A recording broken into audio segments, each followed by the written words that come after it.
What's going on, fight fans, and welcome back to Ugly Truth Fight Picks. I am Ryan. He is Joseph Holmes, and we have another special guest to preview UFC Jacksonville, which is going down this Saturday, obviously in Florida. Mr. Greg Williams, the owner of Kaze Dojo, longtime head coach there, and literally one of the nicest guys I've ever met in the world of MMA. Greg, how you doing, man? I'm great, man. What a compliment. Thank you. And great to meet Joseph today. I'm so happy to be here. This is awesome, man. Thanks for inviting me, and thanks for having me on, man. 100%. Well, guys, let's dive right in. This is a great card. UFC Jacksonville or UFC on ABC 5. The main event is Josh Emmett and Ilia Topuria. Topuria is a pretty big favorite here, guys. Minus 320. Josh Emmett, the dog, plus 270. Greg, you are our guest, so I'm going to start with you here on this main event. Do you feel like there's some dog money on Josh Emmett, or are you going with the safe bet in Ilia Topuria? All right, man. So I got to tell you, I mean, I don't know, man. There's a couple ways to play this, and I think Emmett's got to KO him early. That's my opinion. So, like I love to bet on MMA. So if I'm going to bet MMA, I'd probably go with like some outrageous first round KO. He's got a great left hook. He's got a lot of power in his hands. If he doesn't do it early, I think the younger, undefeated Topuria, I think if he can outlast him, it's going to be a late KO for him. So, I mean, ultimately, my pick will be probably Topuria to KO in the third round. I also, Josh Emmett, not really a great fan because he eked out a decision over my buddy Calvin Kattar. Okay. Calvin Kattar, I thought Calvin Kattar won that fight. Calvin's my employer, so I guess I have to kind of do that. I'm working for him this weekend at Combat Zone. So, I'm going to go with Topuria. Okay, that probably is the safe bet here. Joseph, does Topuria move to 14-0? Man, Topuria's been looking good, dude. Real good. I like his combos. I like how he goes body to head. I like how he mixes things up. But Josh Emmett, man, he's been facing some really tough competition. Kattar being one of those guys, one of my favorite strikers. But Josh, he's been doing well. You know what I mean? And he's been getting better. And he's not like a one-trick pony. For a while, he was like just like a left hook, but now you see him mixing things in and, and really just becoming just like a really world-class fighter. I do not see Topuria taking him out early. I think Josh, in my opinion, is at his best early, but he does kind of lull and take a minute to really become his best self. I honestly got Josh decision. Okay, so you're going to decision. And this being the main event, guys, this is a 5-round fight. So if that goes to a decision here, man, this could be a bloody war. Greg, do you think if this gets out of the third round that it could lean towards Emmett, or do you just feel like I think the opposite. I think there's kind of a big age disparity, right? It's like an 8-year difference, and you got Josh Emmett, who's been in a bunch of wars. I like veterans, but in this fight, I like Topuria, the undefeated up-and-comer, hungry. I mean, not that Josh isn't hungry. They're all hungry. But Topuria, I mean, I see the younger guy outpacing towards the end of the fight. Okay, Topuria. Joe doesn't like that. I know that. I love Topuria. He's a beast, dude. But my man Josh hasn't slowed down, brother. And he's been facing some tough competition, which Topuria has faced some decent guys too, but, not what Josh has faced. All right. Yeah. We'll see come fight night, guys. Josh Emmett, 38 years old, or should I say 38 years young. Topuria, just 26. So a 12-year age difference here. Holy. We'll see if that plays a factor, especially if this gets into the late rounds. If their cardio comes into play, that could play a factor here. So we'll see. That's your main event, guys. The co-main event is Amanda Ribas and Macy Barber. Macy Barber is the dog here, plus 170. Amanda, your favorite, minus 200. Joseph, do you feel like Amanda Ribas is the rightful favorite? Who do you see winning this one? Yeah, I think she could be the rightful favorite, but didn't Macy just fight really recently? Like a month ago or less? Well, let's double check here on that. Macy Barber, it sounds like she did. She's 12-2. And I do remember her fighting March fairly 25th. recently. Yeah, March 25th. Andrea Lee, split decision. Yeah. And I had Macy then, and I'm gonna go with Macy now too, man. I got 2 dogs in a row. I think Macy can pull it off, man. She's been getting so good. Her grappling is still just like world class, but her striking has been getting a lot better as well. I got Macy Barber on that. And Greg, these 2 ladies almost have identical records. Amanda is 11-3, Macy 12-2. How do you see this fight? I see it for Amanda Ribas. So, Joe, I'm going against you again, man. I think Macy's, she's the queen of like these close decisions, and a couple of them were questionable. Kind of like I said with Emmett and Calvin Kattar, like could have went either way. Macy's eked out a couple of them. I think one of them against KGB, right? Like KGB Lee. So I don't know, man. I like Ribas. She's coming up from strawweight to to this fight and bump it up a class. No, I know she's stronger. Macy Barber is very strong, but Ribas, if she doesn't have to do a weight cut, I kind of like her matching that strength and her quickness and I just like her attitude. She's a lot of fun to watch. She's high energy. I just think she's a better fighter. So I'm going to go with Ribas. See, as far as I'm concerned, guys, I think this fight is going to go the distance, and I think it's going to be a very, very close fight. I wouldn't be surprised if it's a split decision. So from a betting aspect, I'm staying the heck away from this one. I don't want to touch it with a 10-foot pole because I think they're 2 evenly matched fighters, and I think I'd like to know what the odds are for this going the distance. I bet you can't win a whole lot of money on it going the distance because I think it's going to. So that's your co-main event. We'll keep it moving, guys. Justin Tafa and Austin Lane is up next. Justin Tafa, just 6-3 in his pro career, but he's got a lot of power. He has some notable wins in the UFC. Austin Lane making his UFC debut coming off his Contender Series shot. Second time at Contender Series. The first shot he lost to Greg Hardy a couple of years back. Lane's the dog, plus 160. Tafa, the favorite, minus 185. Mr. Williams, how do you see this fight shaking out? I'm going with Justin Tafa. I don't think, Austin Lane, I'm not a fan of Greg Hardy, and he lost to him. So, man, that sticks it to me right there. But, I'd have to take Justin Tafa and probably an early KO. And Joseph, Austin Lane's 3 losses, all by finish in the first round. Do we see a 4th first-round finish? Yeah, I actually agree with you this time, Greg. Yeah, I think this Austin Lane guy, I think he's from Dallas, too. I feel like I've seen him a lot, like on the local scene when I was coming up as well. Because Greg Hardy, I saw him before he got into the UFC on the local scene, too. I feel like I saw them both the same night, but he's never looked super like anything to me. He just seemed like a really big, like explosive guy. But Tafa has looked very scary, and I wouldn't fight him. So yeah, I got Tafa with an early finish as well. I hate to say it, but I just think he's just better, just better. Yeah, I'm with you guys on that as well. I'm going Justin Tafa will make it 3 for 3. David Onama and Gabriel Santos is up next. This is a featherweight bout. Onama's the dog here, guys. Plus 195. Gabriel Santos is your favorite, minus 230. Joseph, how do you see this fight going? Onama's a freaking dog. Anybody that wants a piece, he's about it, dude. And he is so game. His work ethic is just off the charts. I'm not just saying this stuff because he's someone that I know and care about, but he genuinely is a very hardworking, dedicated guy. And just, yeah, I'm so excited for this fight. But I obviously got Onama.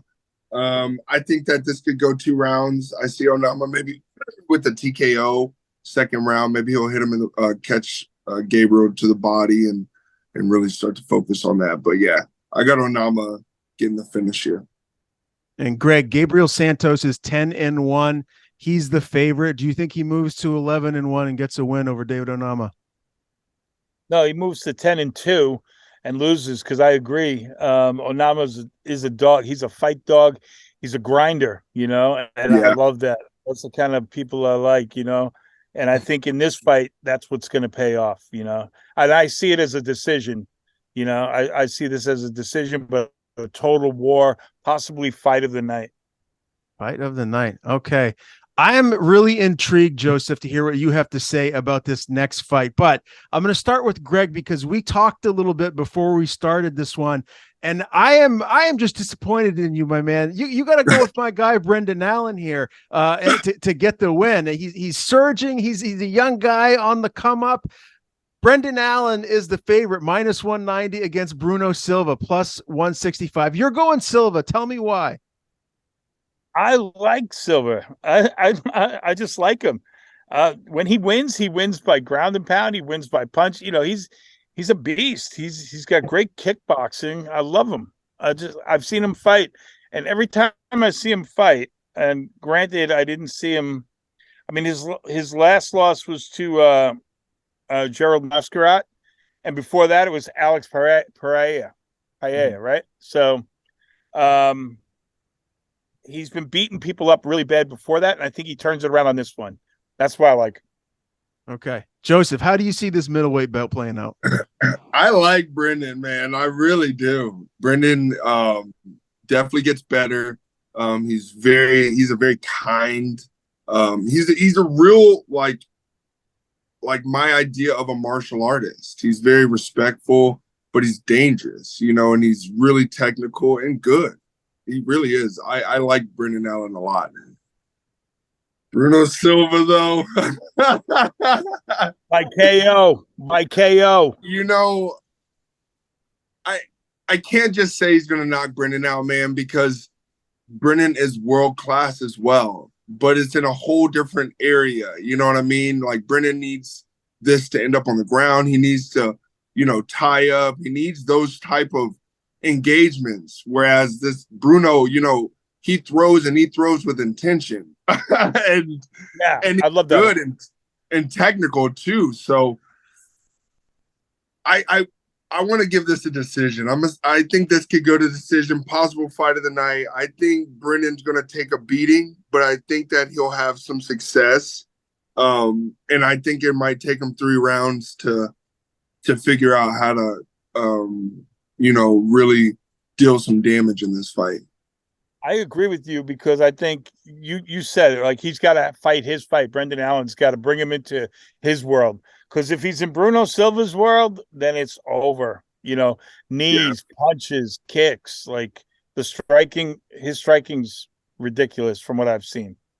Let me just say this, guys. I think ever since Brendan Allen made the switch and went to Kill Cliff in South Florida, we've seen an evolution in his game. Most recently, the big win over Andre Muniz, that was a signature win. He looked like an evolved fighter, and I think we're going to see that again here in this fight against Bruno Silva. I think we're going to see other wrinkles in Brendan Allen's game, and I'm picking him to win a decision here and get the win. I think he's the rightful favorite in this matchup. Neil Magny, Phil Rowe is up next. Magny is your favorite, -170. Phil Rowe's the dog, +145. Joseph Holmes, does Neil Magny, the veteran, get his hand raised? Yeah, Neil gets his hand raised. It might not be super interesting, but I think Neil has already got Phil found out. I think Neil's a very smart guy, and he really analyzes things from just like a whole different angle than I think a lot of fighters do. I don't think that he cares about giving a boring fight. I think that he's just very smart, and he's just going to win a fight because he's there to win. So, yeah, I think he beats Phil Rowe. I think he does get hurt maybe in the first, and Phil could put him out in the first, but I see Neil definitely winning this fight. Probably a decision or like a late choke, late rear naked. That you said it, man. I got Neil Magny on paper here third round, rear naked choke. Yeah. Exactly how I see it. Like, yeah, he's a veteran. If you don't put him away real early, he'll endure. He'll wear you down. He'll frustrate you. And then, as it gets late in the round, you get into deep water. He's smart enough and crafty enough to take you back and choke you out when you're not, you just have that momentary lapse of focus and boom, then it's on you. Yeah, he's crafty veteran. I like him in this one too. Yeah, and to me, guys, Neil Magny is the epitome of what a gatekeeper is to the elite of the division at 170. He only loses to the best. He only loses to the top of the division. And I don't think that his opponent, Phil Rowe, is an elite welterweight. I think Neil Magny gets it done, and I think he finishes him as well. So we're all on the same page here. Neil Magny gets his hand raised. Randy Brown, Wellington Turman up next. Randy Brown, a pretty big favorite, minus 220. Wellington Turman, plus 185. I think Rude Boy Randy Brown gets his hand raised. I think he gets a TKO victory here. Greg, are you with me, or do you think the upset is coming from Wellington Turman? I think the upset, isn't Wellington Turman from Glover Teixeira's camp? He sure is. And, I love them out here, so I've seen him fight a couple of times. I like him. I'm going with him for the upset for sure, man. I like it. I like that upset right here. Some dog money with the local guy here in the Northeast. I'm not mad at you. I'm not mad at you at all. I got to bet with my heart. Joseph does it all the time. Anybody that fights out of Texas, he goes with them. He doesn't even matter who it is. So that's right. I'm right. Hey, I got to represent. I saw his love for his boy. Who is it? Onama? Oh no. Yeah, for David Onama. Yeah, I saw how he handled that. He's from Texas. I love him. I see that. Yeah, Joseph, what do you think about this one? Man, this is a tough one. I like Randy Brown. I think he's a good striker. I think he's pretty well rounded. He's not like great anywhere, but I think he's very good in most aspects of MMA. His opponent I haven't seen much of, but he looks like a beast. And I'm a huge Glover fan. And Alex is one of my favorite fighters as well. So I don't imagine this guy's going to fight very different than either of those guys. I think I'll go with Wellington just because Randy hasn't really shocked me anywhere, but he does look like a very balanced MMA fighter. So I think I'm gonna go with Wellington. Maybe a second round rear naked choke. Okay, you guys going with some dog money there. I like it. Matus Rebecki and Loki Radzhabov is up next. I can't wait for this fight, guys. Both of their records are elite. This is a lightweight bout. Rebecki 17-1, Radzhabov 17-4-1. And as far as the odds go, Rebecki is your favorite, minus 145. Radzhabov plus 125. Greg, where are you leaning in this fight? I don't know much about him, so I'll go with the favorite. The odds makers know what they're doing most of the time, and he's 17-1, so I'm going to go with him. I'll go with Matus Rebecki. But honestly, don't know much about him. But this looks to be a good fight on paper, so let's hope it's a good one, banger. Well, his last fight, I don't know if you guys remember, he beat Nick Fiore via UD. Oh yes, I did see that. Yeah. Nick Fiore, that's another guy from New England. Yeah, so I don't know. He beat him, so maybe I have to bet against him. No, I'm gonna bet with him. He can beat somebody from New England. He's my favorite then. He's got to be the favorite in this fight. Hey. Gotta be. Joseph, what are you thinking, man? I think I'm sticking with the favorite here too. Neither guy really making that much noise right now, so I don't think I've probably watched both of them fight, but I just can't recall. But Homeboy's lost a good amount, and he has a tie. And a tie, when I see those, it's kind of like, you're being a little lazy. You know what I mean? You weren't taking risks, so you didn't get just beaten, but you didn't, execute your plan. So it ended up in a tie. So I'm definitely going to go with the favorite as well. He's only lost once, so I don't see this being his first loss against someone who's lost a bunch. Okay. All right. So both going with Rebecca there. Tabitha Ricci and Jillian Robertson up next. Robertson's the dog here, plus 120. Ricci is the favorite, minus 140. And guys, we know how dangerous Jillian Robertson is on the ground. She's got a lot of submission victories. If you're telling me that she's a dog here, I know Tabitha Ricci's good. She's 8-1, but I think there's a little bit of dog money here on Robertson. Greg, do you agree? 100%, 100%. I love Jillian Robinson. I've been watching her fight for years, and I think it looks to me like she's getting better. I mean, of course, as you get older, you get better. But I think her last performance was really quick and good. And yeah, I'm really excited to see her fight again. And I'm a big fan of Jillian Robinson. So yeah, I think that's probably the best dog money on the card right there. Oh, wow. Okay. Going with Julian Robertson here. The best dog money in the card. I like that. Joseph, do you agree? Yeah, I do. Jillian, she's great on the ground. And for Ricci to need it to go to the ground as well for her to have success, I don't think she has a chance right now. So I don't know. Dog money on her too. I don't know about if it's guaranteed, but I think that Jillian got this fight. And, she's been training under Dean Thomas for quite a long time. Greg, Dean. I'm a big fan of Dean Thomas. I love that guy. So I can't help it. I do cheer for Jillian when she's inside of the octagon. We'll keep it moving, fellas. The 125 division is up next. Joshua Van Zalgas Zhumagulov. And Zhumagulov, a minus 205 favorite. Josh Van plus 175 dog. Joseph, do you feel like Zhumagulov gets his hand raised here? Yeah, these guys, I don't know either of these either, honestly. So yeah, I would go with the favorite, and his record's a little better as well. So yep, Zumagulov. Oh no, I know this kid, Zumagulov, bro. That kid works hard. Zalgas Zumagulov. Mm-hmm. Yeah, this kid works hard. I remember my last camp, but every time I was at the gym, like on running and stuff, he had already been there, and he was working super duper hard. So he doesn't say much, but he just works. Yeah. Actually, is he the favorite, Zhumagulov? Zhumagulov is the favorite, and he's coming off of 3 losses in a row, guys. Charles Johnson, Jeff Molina, and Manel Kopp. So he's got to get this win. I'm sure he's got a lot of pressure on him. Yeah, no, I bet he'll get this win. Plus, he didn't lose in no slouches. Jeff Molina's a beast. So, yeah.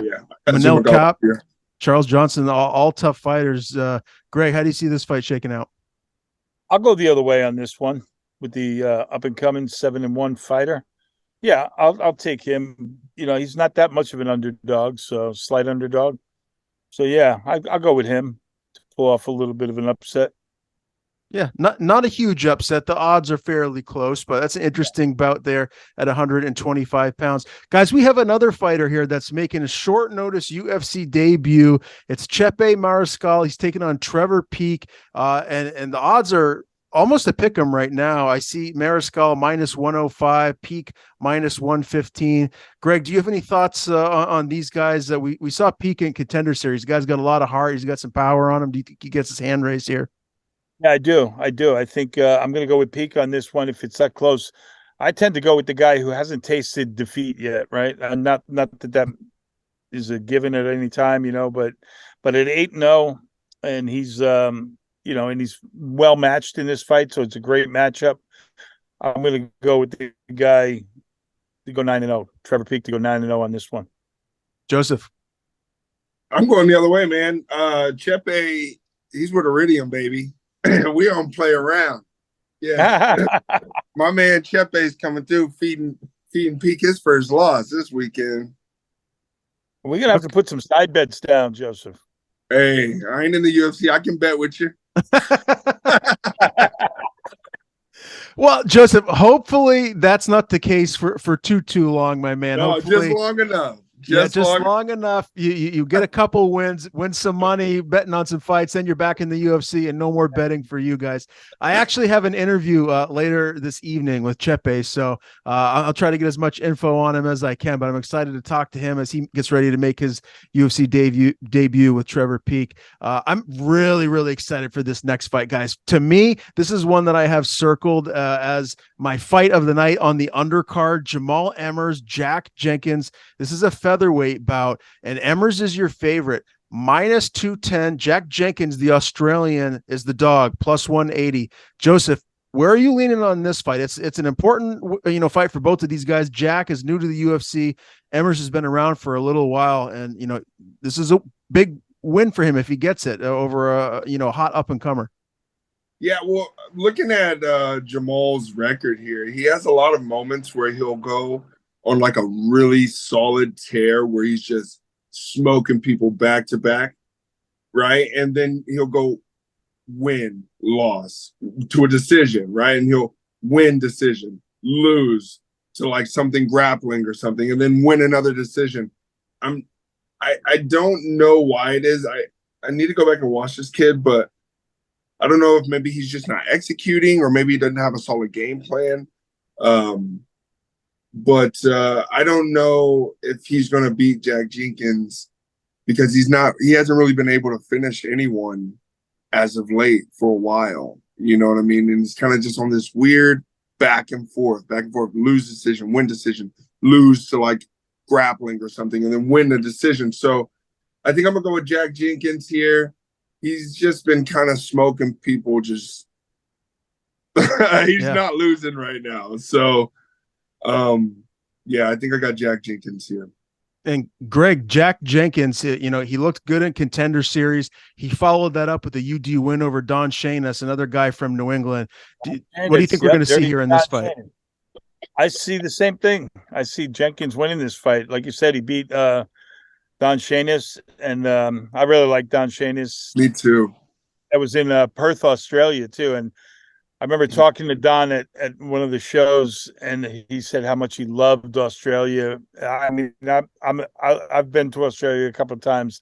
I love it there. So I'm going to go with Jack Jenkins, mate.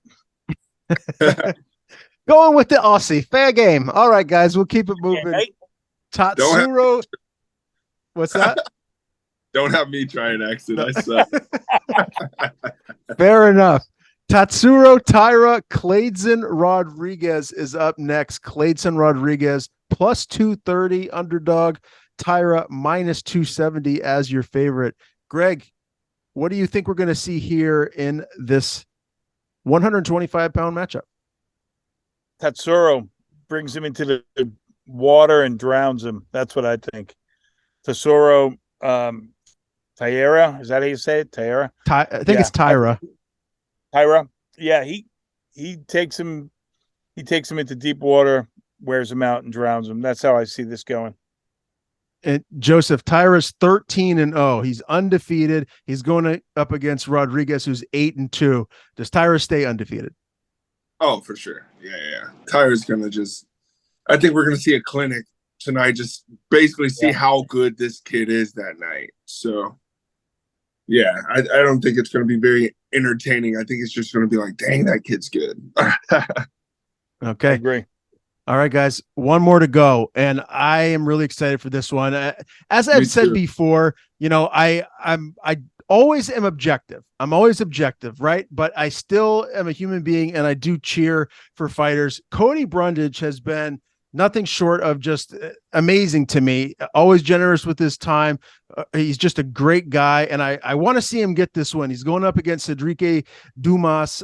Dumas is the dog, plus 150. Brundage, your favorite, minus 175. Joseph, this is your weight class. What are we going to see in this middleweight bout? I'm surprised the odds are so close. I think that Cody's going to literally destroy what's his nickname? SD, I think is what they call him. Yeah, I think Cody's going to destroy him.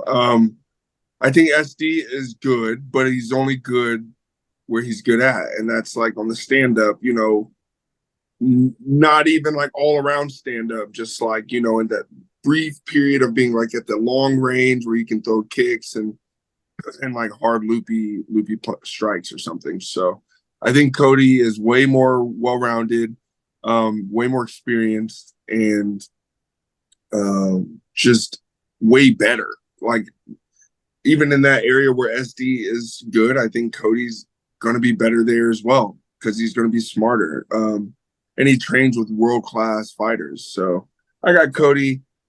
And I want to say early, but I think Cody's going to let this drag on and fight maybe 2 rounds. And I think Cody's going to look great. I got Cody by second round destroy. Second round destruction. I love it. I'm going the same way. Greg, what do you think? Yeah, I can't go against that. I think, Cody at 8-4, he needs this win. And if he fights his fight, which I think, this is a fight all about game plans, right? Like if SD can use his length and his distance and his skills, then he's got a shot. But I think it's just easier for Cody. As long as Cody plays his game and doesn't stand in exchange with him, which Cody's going to take, shoot. He's got a high finish rate on his shots and everything. So I think exactly what you're all saying, Cody, but I got him by decision to just, like you said before with the other guy, it's going to be a clinic. I think it's going to be a Cody clinic. All right. Well, whether it's by destruction or by decision, as long as Cody gets his hand raised, I'm sure that's all that really matters to him. Guys, this is really a great card, top to bottom. I'm excited for it. UFC on ABC 5 or UFC Jacksonville. Greg, give me your lock of the night. What's the fight you feel the most confident about here in this in this lineup? Excuse me. There's 2 that jump out. There's the Jillian Robertson. I like that underdog, but I'm going to go with Amanda Hebus for the win.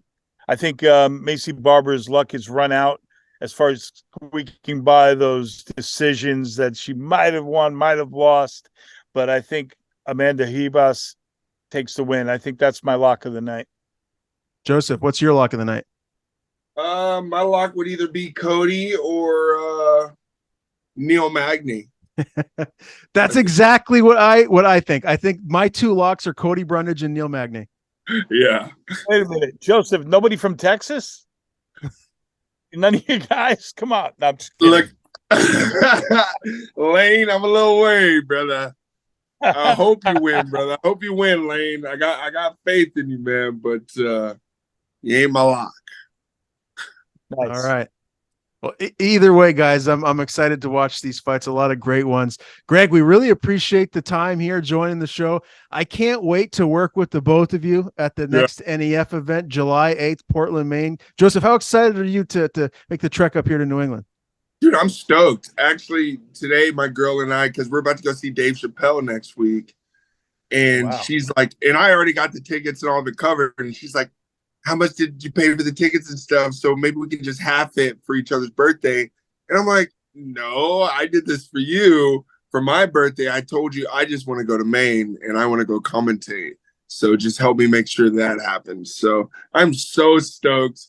Man, I'm so stoked. I just want to see the card. I want to be able to study the guys and have a little knowledge of the fighters because I probably haven't seen any of them fight before. I don't know. Yeah, probably not. There probably won't be any fighters that you've actually seen compete because it's a regional scene. It's just like anywhere. They work their way up until they make it to the bigger events. So yeah, either way, it's going to be a blast. We can't wait to have you, man. And I can't wait to hang out with the both of you guys in Portland. It's going to be fun. Yeah, I'm excited, and it is Maine, right? Yep. Got you. Yeah, I can't wait. I've never been on that side. New York is the only time I've been there, in Jersey for my last fight, but I didn't even get to explore very much. So super excited. You'll love it, man. Greg, again, man, we appreciate you doing this. We'll link up again, obviously, with the both of you before the NEF event. And I hope you guys have a great rest of your day. We'll talk soon. I had a blast. Thanks, man. Great to meet you, Joseph. Good to meet you, brother. Come on again, ASAP. Yeah, man. Anytime. And I can't wait to see you. Oh, bro, me neither. That's around my birthday, too. We're going to have fun. We're going to have fun. 100%.